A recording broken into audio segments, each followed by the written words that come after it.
Import करने की प्रक्रिया में सबसे पहले आता है कि आपके पास बेचवाली होनी चाहिए।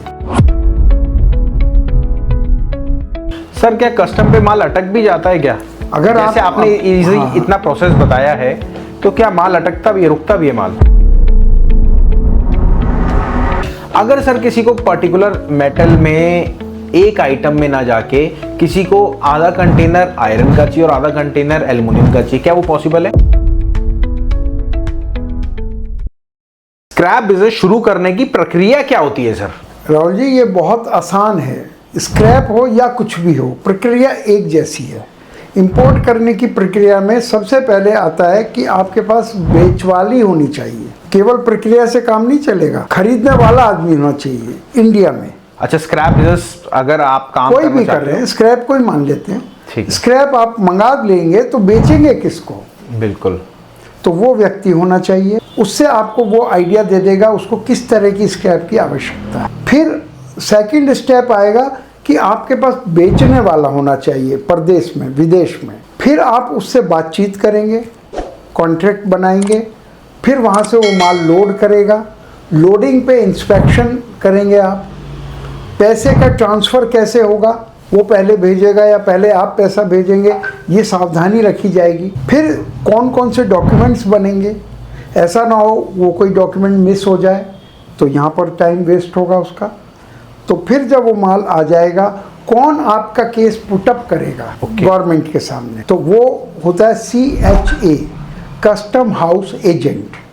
वो आपका एजेंट होता है, गवर्नमेंट का उसको लाइसेंस मिला होता है, तो वो आपकी फाइल को आगे चलाएगा और इस तरह से वो रिलीज़ होकर, कस्टम से रिलीज़ होकर आपको उसकी डिलीवरी मिल जाएगी। सर क्या कस्टम पे माल अटक भी जाता है क्या?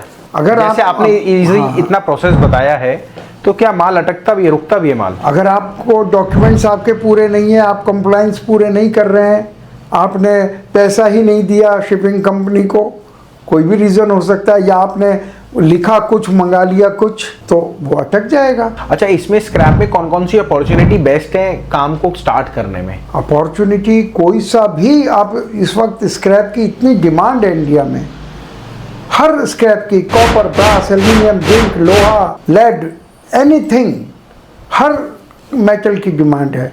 और मेटल छोड़िए, पेपर की भी डिमांड है। सर अगर कोई ऐसा एक स्क्रैप आप बताना चाहें जिससे कम निवेश में भी काम स्टार्ट होता हो, तो वो कौन सा कहेंगे? वो सस्ता मेटल, लोहा एक बहुत सस्ता मेटल है। अगर कंटेनर की बात करें तो सर कितना में? देखिए, रेट ऊपर नीचे होता रहता है, पर आप ये मान लें 25 टन की जो वैल्यू है, तो मेरे ख्याल से आज की तारीख में 7-8 लाख रुपए होती है। तो इतने में काम शुरू हो सकता है आराम से।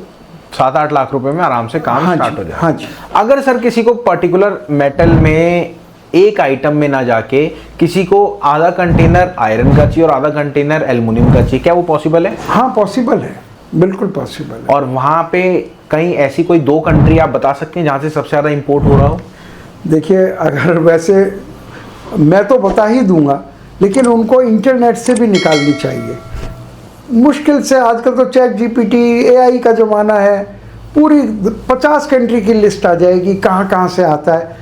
तो मैं ये कहूँगा, जब आपने पूछा कुछ मुझे बताना चाहिए, नज़दीक के कंट्री हैं गल्फ़ कंट्रीज़, वहाँ से मंगाना चाहिए।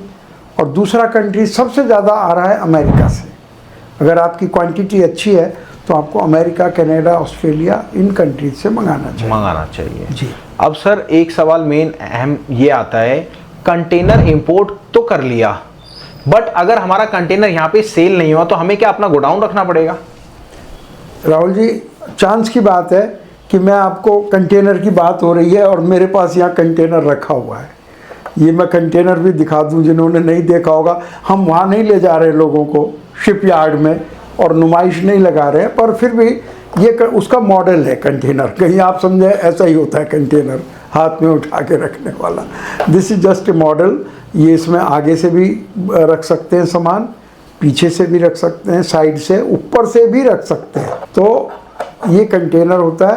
और आपने पूछा कि कंटेनर को, ये नॉर्मली इतनी इसकी डिमांड है, पूरे का पूरा कंटेनर ही बिक जाता है। ओके। आपको कोई इसके लिए जगह लेने की ज़रूरत नहीं है। ठीक है। लेकिन अगर आपका बड़ा काम है तो थोड़ी बहुत जगह ले सकते हैं, क्या हर्जा है उसमें, लेकिन शुरू में कोई आवश्यकता नहीं है। अच्छा, कोई एक आप अपना एक्सपीरियंस शेयर करना चाहोगे हमारी ऑडियंस को सर, जो कि आपने इंपोर्ट कराओ और वो माल में कभी फ्रॉड होते होते बचाओ? एक एक्सप्लेनेशन मैं आपसे पूछना चाहूंगा जो आपने निर्मल जी के साथ हाँ वो करा था। वो तो लोडिंग पर ही फ्रॉड होने वाला था। अच्छा, लेकिन ये तो चांस की बात है, मैं कंट्री का नाम नहीं ले रहा हूँ। एक किसी कंट्री में गया और हमने बातचीत की वहाँ उससे, उसने दिखाना शुरू किया, माल दिखाया, बातचीत हो गई, रेट की बातचीत हो गई और ये हुआ कि हम लोडिंग शुरू कर रहे हैं, थोड़ा सा एडवांस देंगे उनको, तभी तो लोडिंग शुरू करेगा। लेकिन मेरे वहाँ दोस्त थे जिनका कि बहुत बड़ा काम था अफ्रीका में। नाम एक बार नाम भी खोल दीजिए। Mister Godwin. ओके। तो उनके पास हम वैसे ही गए मिलने और हमने कहा हमने बातचीत कर रहे हैं तो बस हम लेने ही वाले हैं, करीब हम 25 कंटेनर लेने वाले थे। तो उन्होंने कहा कौन है, तो हमने उनका नाम बता दिया। उन्होंने बिना हमसे कहे पूछे हमारे सामने फ़ोन उठाया और किसी को फ़ोन किया, ये नाम और ये फ़ोन नंबर है, पता कीजिए। मैंने पहली बार शब्द सुना ड्यू डिलिजेंस, कि आप इसकी पता करिए इसकी सही पन्ने का। तो उन्होंने और हम बातचीत करने लगे, चाय वाय कॉफ़ी पीने लगे। कॉफ़ी चलती है अफ्रीका में, कॉफ़ी बहुत अच्छी मिलती है। तो इतनी देर में 10 मिनट में ही फ़ोन वापस आ गया कि he is a fraud, okay, he is a scammer. 10 minute में, ये उनकी नेटवर्किंग थी। तो मैं ये कहूँगा कि ये ईश्वर ने, हमारी आदत है कि हम नॉर्मली लोगों से बातचीत करके चलते हैं। हम वहाँ गए तो भी उनका पता निकाल के गए, किससे हम मिलने जा रहे हैं, ऐसे ही नहीं बस पहुँच गए। तो वो या ऊपर वाले की मेहरबानी कहूँगा, हम फ्रॉड होते होते बच गया हमसे। थैंक यू सर, आपने ये अपना एक्सपीरियंस शेयर करा। और अगली वीडियो में मेरी आपसे रिक्वेस्ट है, अगर आप पर्टिकुलर आना चाहते हैं, इस टॉपिक पे डिस्कस करना चाहते हैं इंपोर्ट एक्सपोर्ट की, और बातें करेंगे सर से बहुत बढ़िया, और जो उनका एक्सपीरियंस है वो पूरा शेयर करेंगे।